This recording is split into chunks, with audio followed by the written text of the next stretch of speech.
आदमी ने गांव में चोरी करके सारा सोना पेड़ के पास एक गड्ढा खोद के उसमें दबा दिया। फिर जब आदमी ने कुछ दिन बाद गड्ढा खोदा तो सोना वहां नहीं था। पुराने जमाने की बात है। आगरा के शहर में एक मिरासी रहता था, जो शहर की एक गरीब बस्ती में अपनी छोटी सी झोपड़ी में अकेला रहता था। सिवाय खुदा के दुनिया में उसका कोई नहीं था। वह सीधी सादी और ईमानदार जिंदगी जीता था। हाजिर जवाबी उसकी खासियत थी और गाना बजाना उसका पेशा।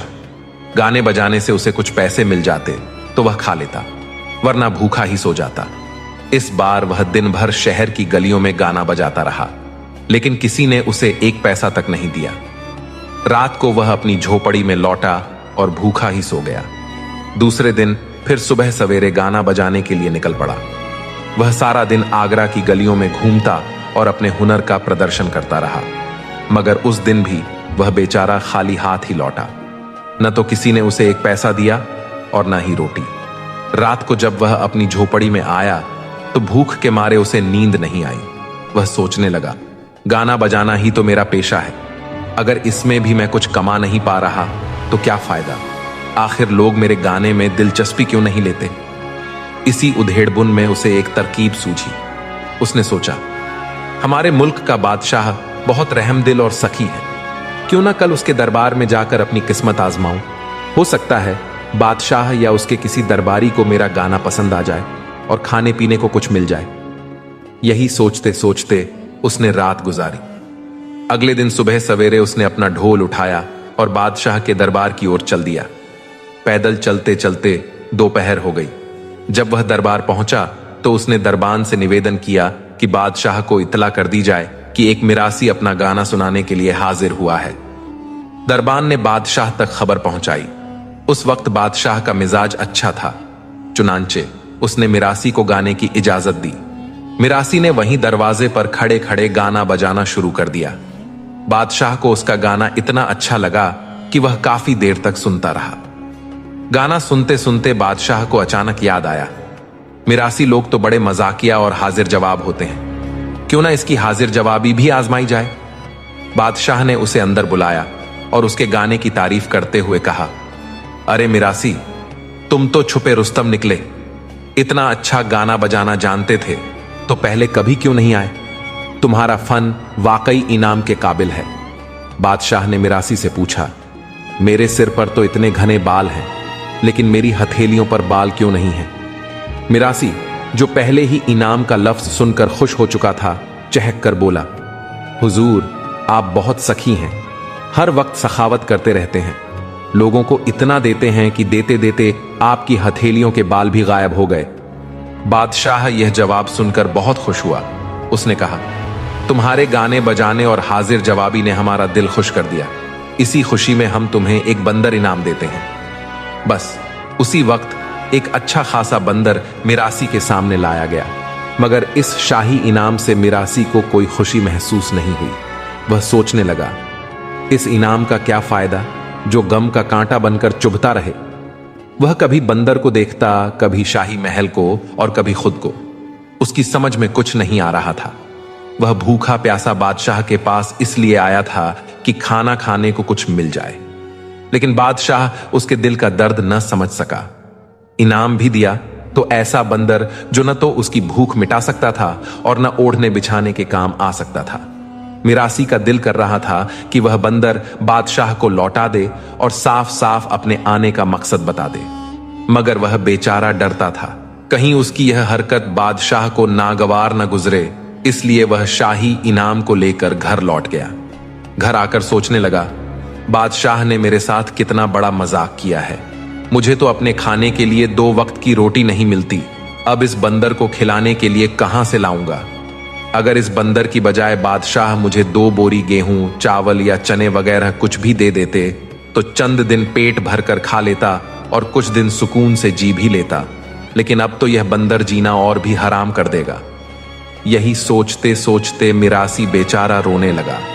जब रोकर उसका दिल कुछ हल्का हुआ तो उसने बंदर को पुचकारते हुए कहा, बंदर भाई, बादशाह तो मेरे दिल का हाल नहीं समझ सके और न मैं ही उन्हें बताने की हिम्मत कर सका। अब तुम्हें मैं अपने दिल का हाल सुनाता हूं। मेरी बात ध्यान से सुनना। जो खुद भटक रहा हो वह किसी दूसरे को रास्ता क्या दिखाएगा? मेरे पास अपने खाने के लिए कुछ नहीं है, फिर तुम्हें कहां से खिलाऊं? अब तुम्हें जरा हिम्मत से काम लेना पड़ेगा। हम किसी अमीर गांव चलते हैं। यह सोचकर मिरासी बंदर को लेकर दूसरे गांव में चला गया। वहां पहुंचकर उसने बंदर से कहा, मेरे पास एक फालतू ढोल पड़ा है, वही मैं तुम्हें दे सकता हूं। मेरी तरह गा बजाकर तुम भी अपनी रोजी रोटी का इंतजाम करो, खाओ पियो और जहां चाहे सो जाओ, बस मेरे ऊपर बोझ मत बनो। यह कहकर मिरासी अपनी झोपड़ी में गया और बड़ा सा ढोल लेकर आया। उसने ढोल बंदर के गले में बांध दिया और उसके साथ एक थैला भी लटका दिया। फिर बंदर को अपने साथ लेकर बाजार की ओर चल पड़ा। बाजार में जाकर मिरासी ने शाही बंदर की रस्सी छोड़ते हुए कहा, मियां बंदर, खुदा हाफिज, अब तुम खुद ही कमाओ और खुद ही खाओ। बंदरों को नकल उतारने की आदत होती है। जैसे ही बंदर ने मिरासी की तरह ढोल बजाना शुरू किया तो डमडम की आवाज निकलने लगी। लोगों ने बंदर को ढोल बजाते देखा तो बहुत खुश हुए। खुशी खुशी उन्होंने ढोल के साथ लटके थैले में पैसे डालने शुरू कर दिए। आगे आगे बंदर ढोल बजाता रहा और पीछे पीछे लोगों का एक बड़ा हुजूम यह अजीब तमाशा देखने लगा। गांव के एक जासूस ने यह तमाशा देखा तो वह फौरन आगे बढ़ा और मिरासी से कहने लगा, तुम्हारे बंदर ने जो किया है इसके बदले में तुम्हें इस गांव से निकलवाया जा सकता है। तुम इसे बंदरों का खेल कहते हो। ढोल बजाकर तुम अपने बंदर को नचा रहे हो। मेरी मानो, यह बेकार का काम छोड़ दो और कोई दूसरा काम ढूंढो। इस काम में कोई पैसा नहीं है, यह वक्त की बर्बादी है। जो उम्मीद लेकर आए हो वह पूरी नहीं होगी। मैं बड़े दुख से कहता हूं, यहां से तुम्हें कुछ नहीं मिलने वाला। हम मेहनत इसीलिए नहीं करते कि तुम जैसे भिखारियों पर अपना पैसा लुटाएं। वह नजरें जमीन पर झुकाए सोच में डूबा हुआ था। न जाने कितने सालों से वह इस काम को कर रहा था। कभी किसी ने उसका मजाक नहीं उड़ाया था, न ही कभी उसे इस तरह दुत्कारा गया था। लेकिन यह पहली बार हुआ कि जिस गांव में वह बड़ी उम्मीद लेकर आया था, वहां उसे मुंह मांगी रकम मिलने की बजाय जहरीले जुमले सुनने को मिले। इससे उसके दिल को गहरी ठेस पहुंची। दुकानदार की बात का जवाब मिरासी ने बहुत ही शांति से देते हुए कहा, मैं बहुत दूर से सफर करता हुआ यहां आया हूं, क्या कुछ दिन यहां पर रह सकता हूं? दुकानदार ने कठोरता से कहा, नहीं, तुम्हारे लिए हमारे गांव में रहने की कोई जगह नहीं है। दुकानदार मिरासी को वहां से भगाने पर तुला हुआ था। इतने में एक गहरी रोबदार आवाज गूंजी, ठहर जाओ, ऐसा किसी के साथ नहीं किया जाता। क्या इस गांव का यही रिवाज है कि यहां किसी मेहमान को ठहरने नहीं दिया जाता? तुम इसे क्यों यहां से निकाल रहे हो? यह आवाज गांव के सबसे बुजुर्ग व्यक्ति की थी, जिन्हें सब अल्लाह वाले बाबा कहते थे। मिरासी हैरत से उन्हें देखने लगा। बाबा की उम्र लगभग 90 साल थी। उनकी सफेद दाढ़ी उनके तजुर्बे की गवाही दे रही थी। उनकी आवाज में मिठास और बातों में समझदारी झलक रही थी। जो दुकानदार अभी तक मिरासी को दुत्कारने पर तुला हुआ था, वह फौरन खामोश हो गया। सबसे बड़ी बात जिसने मिरासी को चौंका दिया वह यह थी कि अल्लाह वाले बाबा नबीना अंधे थे। एक लाठी के सहारे वे मिरासी की तरफ बढ़ रहे थे। ऐसा लग रहा था मानो उन्हें सब दिख रहा हो, जबकि सच्चाई यह थी कि वे देख नहीं सकते थे। अल्लाह वाले बाबा ने मिरासी से पूछा, बेटा, तुम कहां से आए हो और क्यों यहां ठहरना चाहते हो? मिरासी ने अदब से जवाब दिया, बाबा जी, मैं दूर दराज के गांव से आया हूं। मेरा काम अपने बंदर के जरिए लोगों को खुश करना है और बदले में कुछ रोजी कमाना है। मैंने सुना था कि यह गांव दौलतमंद लोगों का है, इसलिए यहां आया कि शायद मुझे अच्छा इनाम मिलेगा। लेकिन यहां के लोग मेरी मेहनत की कदर नहीं कर रहे, उल्टा मेरा मजाक उड़ा रहे हैं। बाबा ने गहरी सांस लेते हुए कहा, यहां के लोग दौलतमंद जरूर हैं, लेकिन उनके दिल बहुत छोटे हैं। ये अपनी दौलत को बांटने की बजाय उसे संभालने में लगे रहते हैं। मगर बेटा, ये तुम्हारा कसूर नहीं है। तुम मेहनती हो और मेहमान हो। इस गांव में जो भी मेहमान आए उसे ठहरने का ठिकाना देना हमारी जिम्मेदारी है। इसके बाद अल्लाह वाले बाबा ने दुकानदार से कहा, क्या हम इतने ही बेहिस हो चुके हैं कि अपने मेहमान को धक्के देकर निकालें? क्या यही हमारी रिवायत है? दुकानदार शर्मिंदा होकर सिर झुका लिया और कहने लगा, मैं गलत था, आइंदा ऐसा नहीं होगा।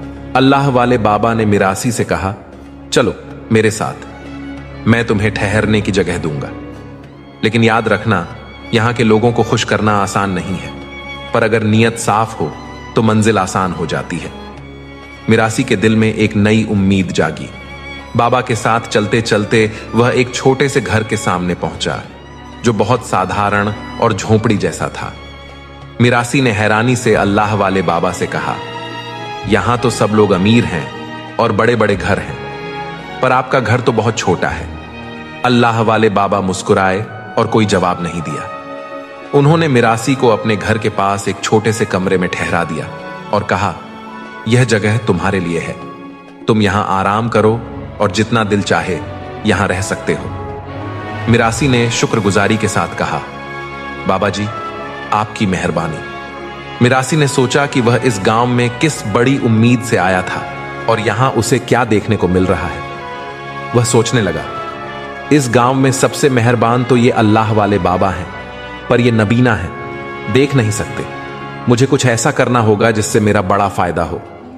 मैं तो अच्छी नीयत के साथ यहां आया था, पर इन गांव वालों ने मेरे दिल को तोड़ दिया है। उसने रात भर बहुत गहराई से सोचा। उसे एहसास हुआ कि अगर इन कंजूस गांव वालों की जेब से कुछ निकालना है तो उन्हें ऐसा खेल दिखाना होगा जो उनकी उम्मीदों से बिल्कुल अलग हो। इसी दौरान उसकी नजर अपने बंदर पर पड़ी, जो मासूमियत से उसे देख रहा था। मिरासी के दिमाग में एक खतरनाक मगर चालाक तरकीब आई। उसने बंदर से कहा, मैंने आज तक तुम्हें सिर्फ करतब दिखाने के लिए तैयार किया है, लेकिन अब वक्त आ गया है कि तुम्हारे हुनर को एक नए तरीके से इस्तेमाल किया जाए। कल से तुम एक अजीब खेल खेलोगे, लेकिन इस तरह कि किसी को कुछ पता न चले। बंदर ने भी मिरासी की बात पर सहमति में सिर हिलाया। मिरासी पूरी रात सो नहीं सका और अपने बंदर को वह करतब सिखाता रहा। सुबह हुई तो किसी ने उसका दरवाजा खटखटाया। जब दरवाजा खोला तो नबीना अल्लाह वाले बाबा वहीं खड़े थे। उन्होंने मिरासी से पूछा, अब क्या इरादा है? क्या तुम यहां रुकोगे या यहां से चले जाओगे? मिरासी कुछ देर खामोश रहा और फिर कहने लगा, आया तो कमाने की गरज से था, पर जो सलूक मेरे साथ किया गया उसके बाद यहां रुकना बनता तो नहीं है। लेकिन मेरा काम ही यही है, कोशिश तो करूंगा। अपनी रोजी रोटी छोड़कर यूं ही तो नहीं जा सकता। अल्लाह वाले ने कहा, ठीक कहते हो, चलो कर लो कोशिश, मैं जरा नमाज पढ़ लूं। मिरासी अपना सामान और बंदर के साथ बाजार में आ गया। वहां गहमा घमी थी और हलचल मची हुई थी। उसने बाजार के करीब एक खुली जगह पर अपनी चटाई बिछाई और डुगडुगी बजाने लगा। गांव के लोग, जो कल के वाकये के बाद अल्लाह वाले के डर से संभल गए थे, उसका खेल देखने के लिए जमा होने लगे। बंदर ने कलाबाजियां दिखानी शुरू की, जिससे बच्चे और कुछ बड़े हंसने लगे। बच्चे हर कलाबाजी पर तालियां बजा रहे थे। मिरासी ने धीरे से बंदर को इशारा किया। बंदर ने खेल खेल में एक दुकानदार की जेब के पास पहुंचकर चुपके से उसकी जेब में हाथ डाला। हैरत की बात यह थी कि दुकानदार को जरा भी शक नहीं हुआ, क्योंकि बंदर अपनी हरकतों से सबको हंसा रहा था। जब बंदर वापस आया तो उसके हाथ में एक छोटी सी सोने की चेन थी। मिरासी ने फौरन उसे अपने सामान में छुपा दिया और खेल जारी रखा। मिरासी ने बंदर को खास तरबियत दी थी कि वह हर चोरी को इस कदर चालाकी से करे कि किसी को पता ही ना चले और वह खेल का हिस्सा लगे। अब सुबह से शाम हो गई, लोग जमा होते रहे और मिरासी और बंदर थक गए। वे अपने कमरे में लौट आए। रात को मिरासी ने अपने बंदर के साथ दिन भर का हिसाब लगाया और कहा, आज का दिन कामयाब रहा, लेकिन यह लोग बहुत चालाक हैं। हमें अगले दिन कुछ नया करना होगा ताकि किसी को शक ना हो। बंदर ने अपनी खास आवाज में जवाब दिया, जैसे वह मिरासी के मंसूबे को समझ रहा हो। मिरासी अपने खेल तमाशे दिखाने के साथ साथ उस गांव में घूम घूम कर यह भी देखता कि कौन शख्स किस काम में लगा हुआ है। अल्लाह वाले बाबा के बारे में उसने जान लिया था कि वे देख नहीं सकते और बस अल्लाह की इबादत में लगे रहते हैं। बाकी लोग अपने अपने काम में व्यस्त रहते थे, यानी कोई किसी को ज्यादा रोकता टोकता नहीं था। वह औरतें जिनके शौहर सुनार थे, उनके पास एक से बढ़कर एक जेवर थे। अल्लाह वाले के कहने पर मिरासी को इस गांव से बाहर तो नहीं किया गया और इसी बात से उसे छूट मिल गई थी। एक दिन उसने फैसला किया कि आज वह बंदर का खेल तमाशा नहीं दिखाएगा, बल्कि आराम करेगा ताकि गांव वालों को उस पर कोई शक ना हो। इसलिए वह पूरा दिन कमरे में बंद होकर अपने बंदर को नए नए जौहर सिखाता रहा। फिर उसने सोचा, बाहर निकलकर टहलता हूं। जब वह कमरे से बाहर निकला तो देखा कि अल्लाह वाले बाबा दरख्त के नीचे बैठे तस्बीह पढ़ रहे थे। उसने उनकी तरफ कोई ध्यान नहीं दिया और सोचा, उन्हें क्या ही नजर आएगा कि मैं कहां जा रहा हूं। चलते चलते वह उसी कंजूस सुनार की दुकान पर आ गया। दुकान पर बड़े बड़े सोने के जेवर लटक रहे थे। मिरासी के दिमाग में एक और तरकीब आई। उसने सोचा कि अब की बार वह अपने बंदर के जरिए इस कंजूस और सख्त दिल दुकानदार को सबक जरूर सिखाएगा, जिसने पहले उसे गांव से निकालने की कोशिश की थी। रात को सब सोचकर वह सो गया। दोपहर के वक्त जब दुकानों पर ग्राहकों का रेला कम था, मिरासी अपने बंदर के साथ उसी कंजूस दुकानदार की दुकान के पास पहुंचा। मिरासी ने दुकान के बाहर डुगडुगी बजानी शुरू की और बुलंद आवाज में लोगों को बुलाने लगा, आज देखो मेरे बंदर का ऐसा खेल जो पहले कभी नहीं देखा होगा, सब आ जाओ। दुकानदार, जो अपनी दुकान के अंदर बैठा हिसाब किताब कर रहा था, झुंझलाकर बाहर निकला और बोला, तुम यहां क्या कर रहे हो? मैंने कहा था ना कि यहां से चले जाओ। मिरासी ने मासूमियत से कहा, अल्लाह वाले बाबा ने मुझे ठहरने की इजाजत दी है और मैं सिर्फ अपना काम कर रहा हूं। अल्लाह वाले बाबा का नाम सुनकर दुकानदार ने उसे दोबारा नहीं टोका। बंदर ने दुकान के बाहर खेलना शुरू कर दिया। कभी वह दरवाजे के पास छलांग लगाता, कभी दुकान के तून पर चढ़ जाता। लोग हंसते हुए जमा होने लगे। दुकानदार बेजाह गुस्से में दिख रहा था, लेकिन वह बंदर की हरकतों से मुतासिर हो रहा था। वह बंदर को तमाशा करते देख जोर जोर से हंस रहा था। यही तो मिरासी और बंदर का फन और कमाल था। वह किसी की भी तवज्जो अपनी तरफ खींच ही लेते थे। इसी दौरान बंदर ने एक नया करतब दिखाने के बहाने दुकान के अंदर छलांग लगाई और सोने के जेवरात के पास पहुंच गया।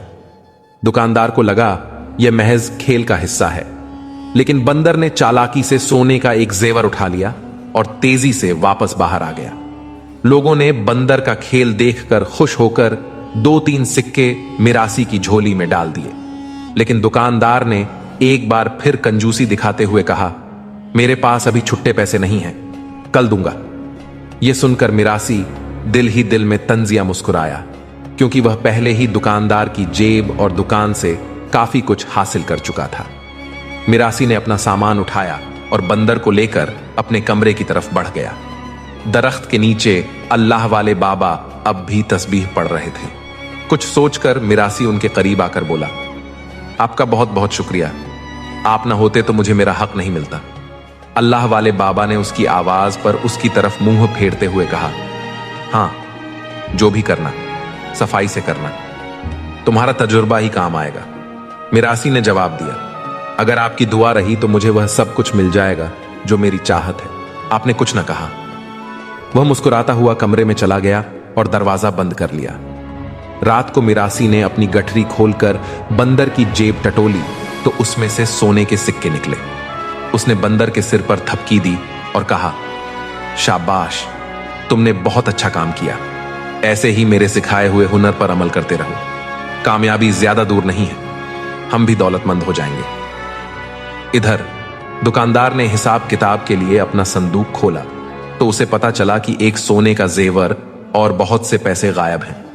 क्योंकि वह एक एक पैसा गिनकर रखता था, इसलिए उसे सब समझ आ गया। वह गुस्से में था और सोचने लगा कि शायद किसी ग्राहक ने चोरी की है, लेकिन उसे मिरासी या बंदर पर शक नहीं हुआ, क्योंकि बंदर ने तो उसे इस कदर घुमा दिया था कि वह समझ ही नहीं पा रहा था कि उसके साथ क्या चालबाजी की गई। बंदर का असल खेल यही था, बेवकूफ बनाकर चोरी करना। मिरासी को अब इस काम की लत लग गई थी।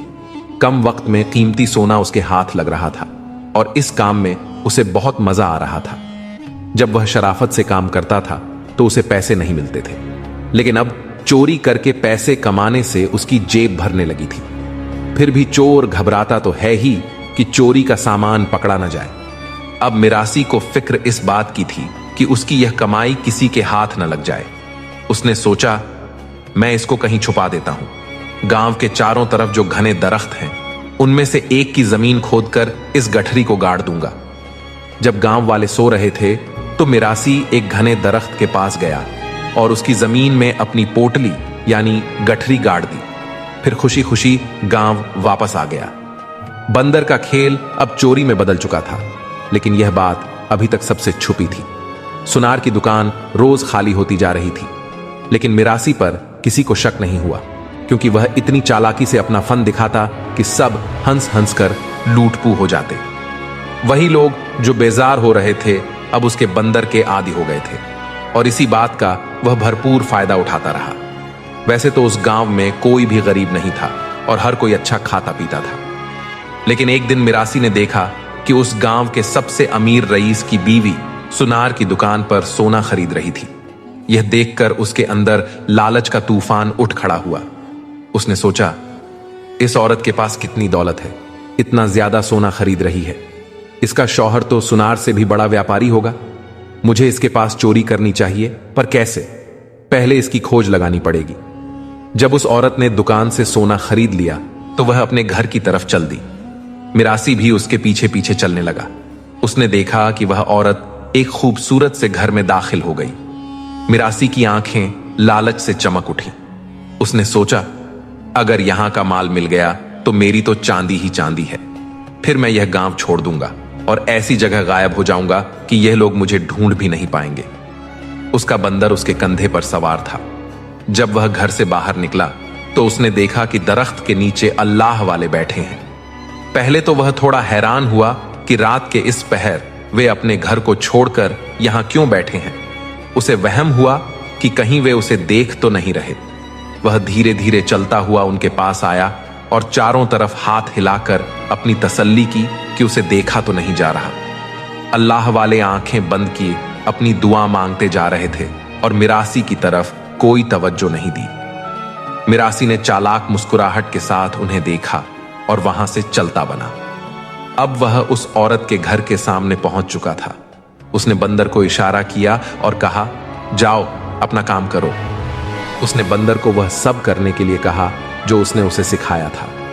साथ ही उसे एक थैला भी दे दिया और कहा, जितना माल तुम्हारे हाथ लग सकता है सब लूट कर लाना। मिरासी को भरोसा था कि उसका बंदर पकड़ा नहीं जाएगा, और ऐसा ही हुआ। कुछ देर बाद बंदर उस खाली थैले में बहुत कुछ भरकर वापस आ गया। मिरासी ने चारों तरफ देखा, वहां कोई नहीं था। वह शुक्र अदा करता हुआ बंदर को लेकर कमरे में आ गया। जब उसने थैला खोला तो उसकी आंखें खुशी से चमक उठी। थैले में बड़े बड़े सोने के हार थे। बंदर ने इस बार बहुत बड़ा हाथ मारा था, लेकिन मिरासी ने देखा कि बंदर उदासी से अपना सिर झुकाए खड़ा है, जैसे किसी बात की शर्मिंदगी हो। मिरासी ने उसकी पीठ पर हाथ फेरा और कहा, तुमने हक अदा कर दिया। देखना, हमारी किस्मत जरूर चमकेगी। मैं तुम्हें कितना फल खिलाऊंगा। मिरासी ने बंदर से कहा, यह थैला जाकर उसी दरख्त की जमीन में दफना आओ। बंदर तो जानता ही था कि उसका मालिक कहां माल का खजाना छुपाता है। बस उसने वैसे ही अमल किया और काम करके वापस आ गया। आज वह मिरासी बहुत खुश था। उसने अपनी ख्वाहिश पूरी कर ली थी। इस रात उसे बड़ी चैन की नींद आनी थी और वह सोने के लिए लेट गया। उसने पक्का फैसला कर लिया था कि वह कल सुबह ही यहां से निकल जाएगा, बिना किसी से मिले। दिल में चोर जो था, लेकिन सुबह सवेरे शोर से उसकी आंख खुल गई।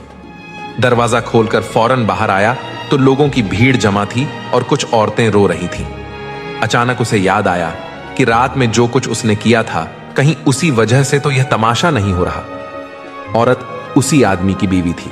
उसका शौहर उसे दिलासा दे रहा था, पर चोर को कोसते हुए वह कह रही थी, अल्लाह गारत करे उसको जिसने मेरे जेवर चुराए। मिरासी मासूम बनकर लोगों से पूछने लगा, यह औरत क्यों रो रही है? तो एक आदमी ने मिरासी को बताया, इसका शौहर तो बहुत बड़ा ताजिर है, घर से बाहर गया हुआ था और औरत घर में अकेली थी। बस कोई चोर आया और रात के अंधेरे में सब कुछ चुरा लिया। अभी कुछ दिनों पहले इसने जेवर खरीदे थे, वो सब भी गायब है। न जाने कौन चोर है जो हमारे गांव में घुस गया है। मिरासी ने अपनी मक्कारी से लोगों को बहलाने की कोशिश की। चोरी का जिक्र सुनकर वह ऐसे हैरान होने का नाटक करने लगा ताकि खजाना निकालकर फरार हो सके। जब उसने दरख्त के पास जाकर देखा तो जमीन पहले से ही खोदी हुई थी और खजाना गायब था। मिरासी के पैरों तले से जमीन निकल गई। अब वह समझ चुका था कि किसी ने उसकी चोरी का राज जान लिया है। वह खौफजदा हो गया। अगर यह खबर गांव वालों तक पहुंची तो वे उसे जिंदा नहीं छोड़ेंगे। पर अब खजाना किधर है? किसी को यह तो मालूम नहीं था कि चोरी करके गहने यहां छुपाए गए। अब वह फैसला नहीं कर पा रहा था कि गांव वापस जाए या गांव को छोड़कर आगे बढ़ जाए, क्योंकि उसके हाथ खाली थे। सारे की किराए पर किसी ने पानी फेर दिया था। पर किसने? वह हिम्मत करके गांव लौटा और देखने लगा कि भीड़ लगी है। लोग परेशानी में अभी तक वहीं खड़े हुए थे। उनसे तो कुछ पूछ नहीं सकता था। सोचने लगा, वाकई किसी ने इसे चोरी करते हुए देख लिया था या यह किसी और की चाल है। मिरासी ने दिल में एक नई तरकीब सोची और गांव वालों को यकीन दिलाने के लिए अपना खेल जारी रखा। उसने तय किया कि वह अपने कीमती माल को गायब करने वाले को तलाश करेगा। लोग इतने फिक्रमंद थे कि उन्होंने देखा भी नहीं कि मिरासी गांव से चला गया था और वापस भी आ गया। मिरासी अपनी बेचैनी और घबराहट को छुपाने के लिए गांव वालों के दुख दर्द में शामिल होने का नाटक कर रहा था। अचानक अल्लाह वाले हुजूम के बीच से आगे बढ़े। अल्लाह वाले ने कहा, ऐ गांव वालों, इस मिरासी का हुनर तो तुम सबने देखा है। मैं नबीना हूं, लेकिन मैं भी जानता हूं कि किस तरह बंदर खेल तमाशा दिखाया करता था। चलो मैं भी तुमको एक खेल दिखाता हूं, अल्लाह वाले ने कहा। मिरासी की सांस तो ऊपर की ऊपर रह गई, पर लोग नासमझी की कैफियत में अल्लाह वाले को देख रहे थे। अल्लाह वाले ने अपनी छड़ी जमीन पर मारी और बुलंद आवाज में कहा, यह चोर ज्यादा दूर नहीं, बल्कि यहीं हमारे दरमियान में है। लेकिन याद रखो, लालच का अंजाम हमेशा रुसवाई होता है। मिरासी के दिल की धड़कन और बढ़ गई। अल्लाह वाले ने कहा, चलो गांव से बाहर। फिर उस दरख्त की तरफ इशारा किया और कहा, यह वह जगह है जहां चोर ने अपनी हराम कमाई छुपाई है। अब अल्लाह का करम देखो, सच्चाई खुद को जाहिर करेगी। अल्लाह वाले ने दुआ के लिए हाथ बुलंद किए और एक अजीब बात हुई। अचानक बंदर बेकाबू होकर उस दरख्त की तरफ भागा और जमीन खोदने लगा। हुजूम हैरत से देख रहा था। कुछ लम्हों बाद बंदर ने जमीन से वह गठरी निकाली जो मिरासी ने दफन की थी। अल्लाह वाले ने हुक्म दिया, बंदर, इस गठरी को खोलो और जो सामान अंदर है उसे बाहर निकाल कर दिखाओ। अल्लाह वाले के हुक्म पर जैसे ही बंदर ने उस थैले को उलटा, बहुत सारे सिक्के और सोना बाहर निकल आया। अब तक मिरासी ने जो चोरी करवाई थी वह सारा सामान उसके अंदर था। मिरासी के चेहरे का रंग उड़ गया। अल्लाह वाले ने गहरी नजर से मिरासी की तरफ देखा और कहा, यही वह चोर है जो अपने फन को धोखाधड़ी के लिए इस्तेमाल करता रहा है। यह शख्स गांव वालों के भरोसे का कातिल है। बंदर के खेल के पीछे यह चोरी करवाता था। मिरासी के झूठ का पर्दा फाश हो चुका था। मिरासी ने बिगड़ते हुए कहा, आपको कैसे पता कि मैं ही चोर हूं और मैंने ही यह गठरी इस दरख्त के पास रखी थी? आप तो देख नहीं सकते। अल्लाह वाले ने कहा, अगर तूने कुछ किया ही नहीं तो तेरे बंदर ने मेरे हुक्म पर इसी दरख्त के पास से यह गठरी क्यों निकाली? मिरासी शोर मचाते हुए फौरन बोला, गांव वालों, यही अल्लाह वाले चोर हैं। उन्होंने ही बंदर से वह सोना निकलवाया। मुझे तो इस बात का पता भी नहीं है। अल्लाह वाले जलाल में थे, लेकिन उससे पहले कि वह कुछ कहते, वह बंदर अल्लाह के हुक्म से बोलने लगा, ऐ बदबख्त इंसान, जिस इंसान ने तुम्हें यहां मेहमान ठहराया, तुम्हें इज्जत दी, अपने घर में जगह दी, उसे चोर कहते हो। यह चोरी तुमने मुझसे करवाई है क्योंकि तुम्हारी भूख खत्म नहीं हो रही थी। बंदर ने कहा, गांव वालों सुनो, इस दुकानदार से बदला लेने के लिए इस मिरासी ने मुझसे चोरी करवाई। पहले उसकी दुकान से सोना चुरवाया, फिर उस औरत के घर से सफाई करवाई। मैं तो वही करता हूं जो मेरा मालिक कहता है, पर अल्लाह ने मुझे जुबान दी क्योंकि तुम एक अल्लाह वाले की शान में गुस्ताखी कर रहे थे। अब झूठ सामने आ चुका है।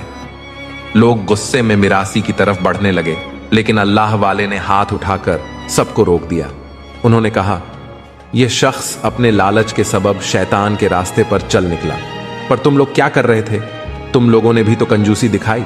अल्लाह ताला ने तुम्हें नवाजा था, पर तुमने इसकी मेहनत पर कभी अपनी जेब खाली नहीं की। अरे कोई यहां पसीना बहाकर अपना काम कर रहा था, और सबसे बड़ी बात, यह बेजुबान जानवर जो तुम्हें खुश कर रहा था, हंसा रहा था। तुमने उसके लिए भी पैसा खर्च नहीं किया। अल्लाह वाले का इशारा उस दुकानदार की तरफ था। उसने भी वह रास्ता चुना जो उसे बुराई की तरफ ले गया और उसने चोरी कर ली। उसने बंदर को भी चोर बना दिया। कसूरवार तुम सब हो। मिरासी अल्लाह वाले के कदमों में गिरकर माफी मांगने लगा। गांव वाले भी शर्मिंदा थे। उन्होंने कहा, हां, हमने भी गलत किया। अल्लाह ने हमें इतनी दौलत दी थी, लेकिन हमने अपनी दौलत को अल्लाह की राह में खर्च नहीं किया। अल्लाह वाले ने सारा माल उनके मालिकों के हवाले कर दिया। फिर उन्होंने मिरासी से कहा, जिस तरह तुम भटके और वह गुनाह तुमने जो अपने बेजुबान बंदर से करवाया, वह अल्लाह को नाराज करता है।